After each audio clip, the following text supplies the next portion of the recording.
firstly, before I go, I've got a load of stats on you, mate. But firstly, just talk us through the decision to retire, and obviously the right time. Do you feel that it is now to move on to the next chapter in your life? Yeah, I mean, you know, we've known each other for a really long time, and I've had an up and down few years. And I thought I was maybe going 2 years ago, and then I came back for a year and was sort of didn't play a lot and was still around the boys and loved it, and was working the office as well. And I've obviously been working for the Quins Foundation, which I've loved doing. And then I thought it was maybe going to happen last year, and then we decided on one more year, sorted that out with the guys at the club. And you know, I'm an old man now, mate. It's funny. I've been thinking about it in the last few weeks, and the moment it stops, and you'll probably feel the same way, but you're not there yet. But the moment it stops, you think, wonder if I wonder if I could keep going.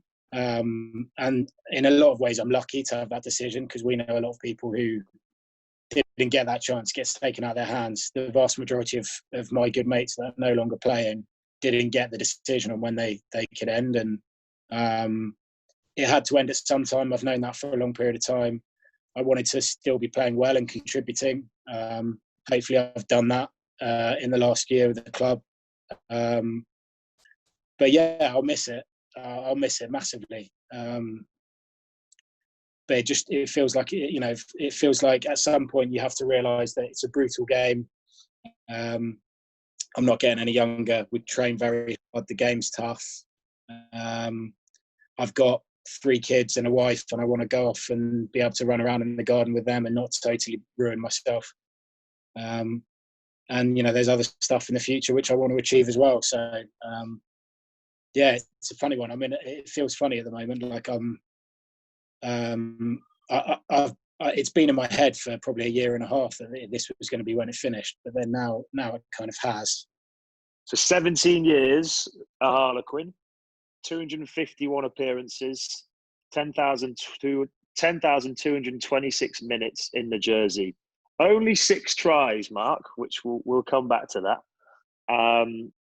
Your most tries in a season, you did score 2 in 2014-15. So, you know, a prolific year for you, 2014-15. Big year. Yeah, big year. 3 major trophies, the Amlin Cup, the Premiership, and the LV Cup. You represented England at under 19, under 21, and Saxons. And then it wouldn't be Lammy without being Lammy that apparently you've even provided these stats to the club for them me to read out, because, you know, we'll get them out there. Be your own PR. Yeah, you do, mate. You do, and you should be incredibly proud of these. So I can see why you've fed them to me in an indirect way. You've got the 15th longest career in Prem history. Now that's a very special achievement. How proud are you of that? Firstly. Yeah, I mean, I remember that. I was in the academy second year. I mean, it was actually the year we got relegated, so we don't necessarily talk about it that much. But I don't think I contributed that much.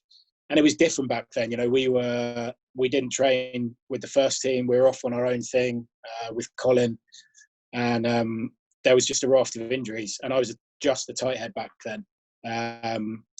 And I got called into the first team squad, and I was like, whoa, you know, it blew my mind. Like, it's so different to how it is now. Like, you barely even spoke to them. If the first team boys walked into the room and you were waiting for lunch, you had to walk to the back of the queue. Like, I changed in a corridor.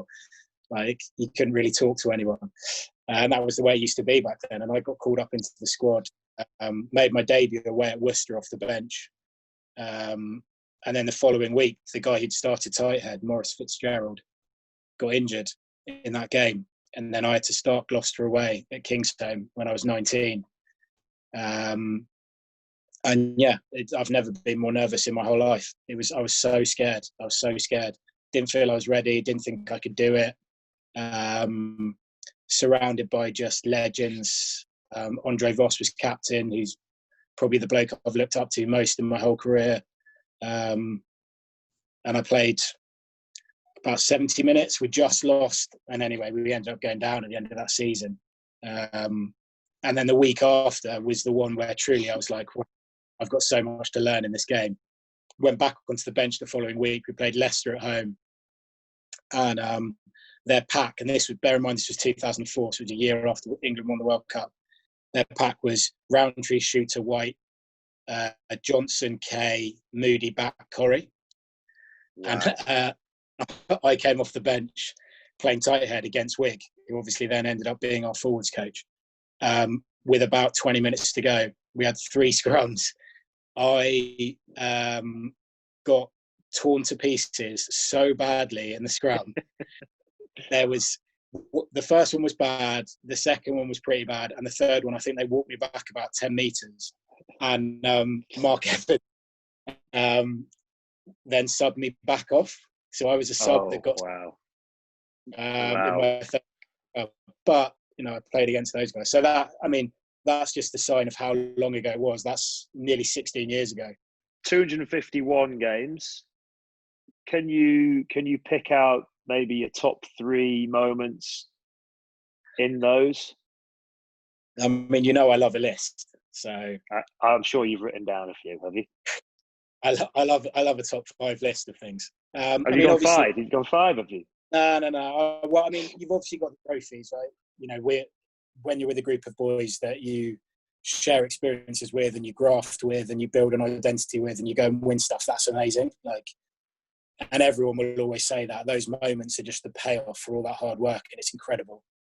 So those trophies that we won, obviously the LV one will always be special to me because I played in every game of that, and so I was one of the older guys with that younger crop coming through. I was older even back then in 2013, and I played every game. I played 70 minutes in the final, and it was a really special day for us. So that was great. In terms of standalone games, Toulouse away, the year we won the Prem, that for me was just, I'd grown up watching those European games on like Saturdays and Sundays, where you watch these European giants go head to head, and one of them was always Toulouse. Growing up late 90s, early 2000s, they were incredible. And so we'd won those 14 games in a row. Then Toulouse came to the Stoop, beat us. Everyone went, Quid's on. They're not all that. They're not as good as everyone thinks they are. And we went over to Toulouse the next week, and Joe picked up an injury in the home game, so I started. And they'd won like 35 or 40 games at home in a row or something. And we just went and had a crack. And a couple of the tries were ridiculous. It was an incredible atmosphere. Played the full 80.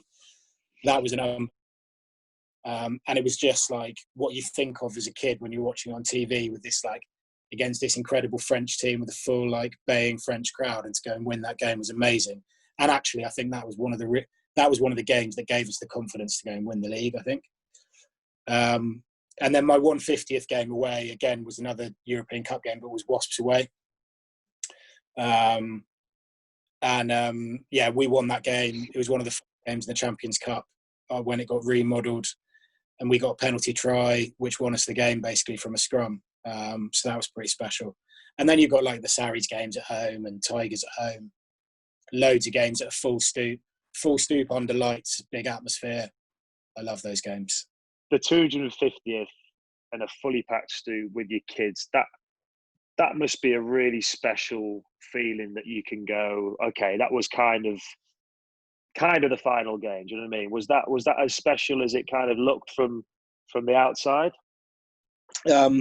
You've got Brownie, Minty, Robbo, and yourself are the only guys that have ever done it. And so to be in that company was massive for me. And to do it with my kids, with my missus there, to run out,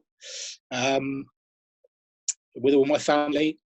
I think the reason it's weird, like I feel really conflicted at the moment because that was like perfect, it was the perfect moment. We've got so many mates who didn't get that opportunity. They didn't get to do that. And I'm so lucky. Talk us through some of the friends that you've made in rugby that I know you're still incredibly close with a lot of them, but the group that we've had at Quins throughout the years, you know, how special have they been?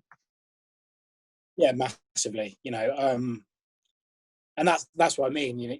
That's what the point I'm making about the nights out and the stupid laughs and stuff. That's what creates bonds with people, where you are going to be friends for life, and then you go out on a field and you'll do whatever for them because they're your mates, and you'd lay down in front of a Tuolangi brother for them. And it's got well, maybe not, but I wouldn't survive. But I've had guys who I've shared rooms with. Ollie Cohen's one of my great mates. We always talked about rugby as the roller coaster. Got some amazing memories together. Skins, who's obviously over in Singapore now. Those two guys were two of my best men at my wedding, which makes you realise what they mean to me. Yourself, Marla, Brownie, all the guys I've grown up with, guys that aren't around anymore. Georgie Lowe, Oogs, and then the slightly younger crop of the guys that I've been really close with again, who I've roomed with over the years, like Buke and Will Collier, Charlie Matthews, all those guys. I'll never underestimate the opportunity that rugby's given me to create those friendships. It's given me the opportunity to go to India 4 times and visit Future Hope and do something that I'm really passionate about. And I only got to do that because of the badge I wear playing for a rugby team. Or the trips to Bermuda, three trips to Bermuda, which have been unbelievable. Or just stuff like that, which all come as part of it. And I think if you're open and you realise what it's all about, which is the bigger picture and people and stuff, then those opportunities come to you. You just got to take them. What's next for Mark Lambert? What's the plan? I'm going to stay involved in the game and stay involved in sport. Anyone who's even spent any time with me, let alone a few years, and in the rugby squad, knows that I love sport. It's my lifetime passion. I'm a massive nose about it. I'm always the guy making quizzes or stupid trivia or whatever. So I see my future in sport, probably in rugby in at least the short term, maybe the long term. I'm involved with the RPA, something I feel really strongly about. Hopefully people know that I've always carried myself with sort of honesty and integrity in my career, and that's something that I want to carry on and represent people. I'm definitely want to stay involved with the Quins Foundation. I think the work they do is incredible. I've been really proud to have that association for a number of years now. I'm not. You're still going to see me around and in the stands and supporting the boys. I don't see myself I don't think I'll ever be the bloke who will cut ties and suddenly drop off the radar for a few years and you all wonder where I've gone. So, this is probably just a different type of a continuation of what's been probably the two things that have kind of been the main themes in my life, which is sport ever since I can remember, and either being part of a team or looking after other people. Like that's the way I've been raised by my family. That's who I am. So neither of those things are going to change, I don't think. I suppose I'll leave it to you, mate. Is there anything that you want to say to the fans, to the boys, without you getting too emotional? I'll probably go again, Hicks. I'm going to talk about my family. I just want a few shout-outs for a few coaches that have helped me along the way. Colin Osborne, who I've already mentioned, I wouldn't have had a career without him. And just people who they know who they are, and guys who helped me when I was young and sort of falling in love with the sport. And so just 5 names I want to throw in: John Stiven, Ian Wilkes, Charlie Ellison, Dave Rogers and Tony Manos. Thank you very much. Supporters of the club, you've always been incredibly generous to me. You've been passionate, you've been kind, you've been friendly. Hopefully I've been the same in return. Any colleague at the club who I've ever been friendly with, some I haven't, but the vast majority I have. thank you for your support. Yeah. My wife, my kids, my sister, all my family and friends, and my mum and dad. They've just been on every step of this journey with me, and I just owe them so much. And like I said before, my teammates, you all know who you are. I love you all. It's, you know, the memories we've had together, I'll cherish them forever. And just thank you. Thanks to everyone. It's been a privilege. It really has been a privilege, you know. I'm well known for being off the bench and playing Monday nights and doing some of the tough yards in a professional career. And I haven't always done that happily. There's been times where I wish things were different.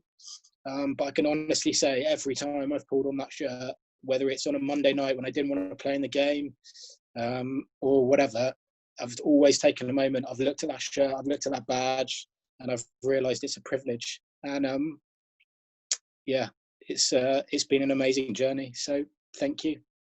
Thank you so much for your service. You're an incredible rugby player, but more importantly, you're an unbelievable bloke. We'll miss you, but we know you won't be a stranger. We won't let you be a stranger. So yeah, mate, thank you for everything. And hopefully, like I say, we get to catch up soon and give you a proper send off, because more than anyone, probably, mate, you deserve it. So thank you, Lammy.